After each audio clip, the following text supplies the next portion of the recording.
ప్రభువు బిడ్డలమైన మన జీవితాల్లో ఏది జరిగినా కూడా అది మన మంచికే అని మనం అనుకోవాలి.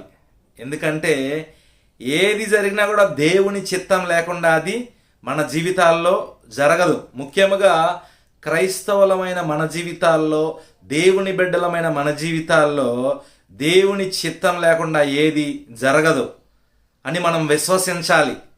మనం దేవునికి రోజు ప్రార్థన చేస్తున్నాం కదా, అంటే దేవునితో ఒక సంబంధాన్ని కలిగి మనం ఉన్నాం. అలాంటప్పుడు దేవుడు ఏది చేసినా మనకి మంచే చేస్తారు.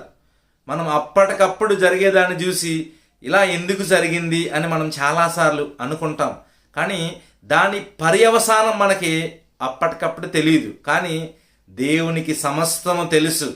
ఆయన సర్వాంతర్యామి, ఆయన ఓమ్నిసెంట్ గాడ్, ఆయన అనంత జ్ఞాని.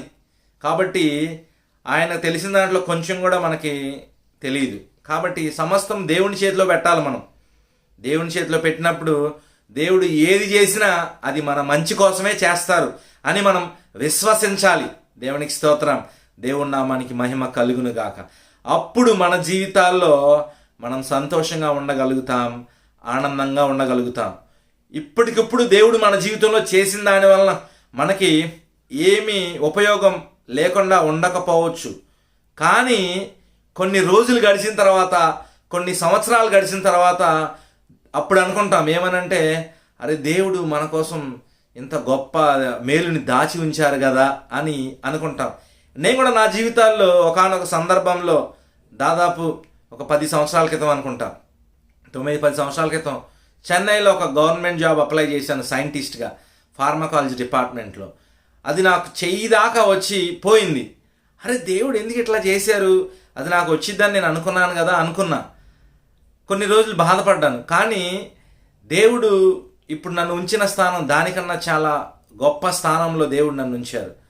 అంటే తర్వాత దేవుడు నాకు గవర్నమెంట్ మెడికల్ కాలేజ్ ఒక ప్రొఫెసర్ స్థాయిని దేవుడు ఇచ్చారు నాకు. అది అంతకుముందున్న ఉద్యోగం కంటే 2 గ్రేడ్స్ ఎక్కువ salary, in terms of salary, కానీ హైరార్కీ పరంగా కూడా, హోదా పరంగా కూడా. కాబట్టి దేవుడు ఏది చేసినా మన మంచి కోసమే చేస్తారు. కానీ అది మనకు అర్థం కావటానికి కొన్నిసార్లు సంవత్సరాలే పట్టవచ్చు. అయినా కూడా మనం ఓపికతో ఉండాలి. దేవుని సన్నిధిలో దేవుని పిల్లలకి ఓపిక ఉండాలి, సహనం ఉండాలి. దేవుడు ఏది చేసినా మంచే చేస్తారు అని అనుకోవాలి.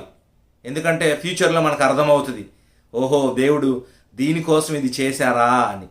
కాబట్టి దేవుని బిడ్డలమైన మన జీవితాల్లో ఎప్పుడు దేవుడు ఏం చేసినా దాన్ని అంగీకరించే మనసు మనకు ఉండాలి. ఏమి చేసినా దేవా నీకు స్తోత్రం అని అనాలి.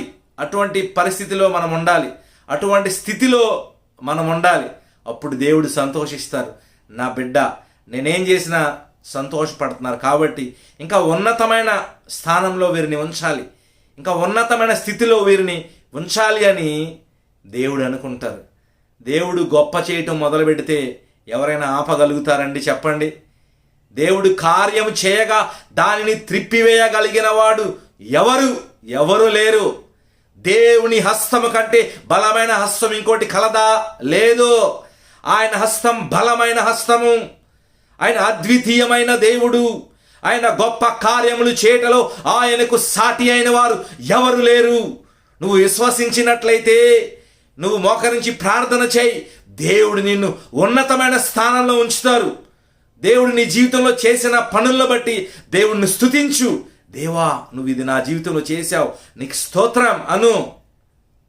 నీ జీవితంలో గొప్ప కార్యాలు చూస్తావు నువ్వు. దేవునికి స్తోత్రం.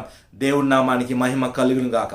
దేవుడు ఎప్పుడు మంచి చేసే దేవుడు, దేవుడు మేలు చేసే దేవుడు.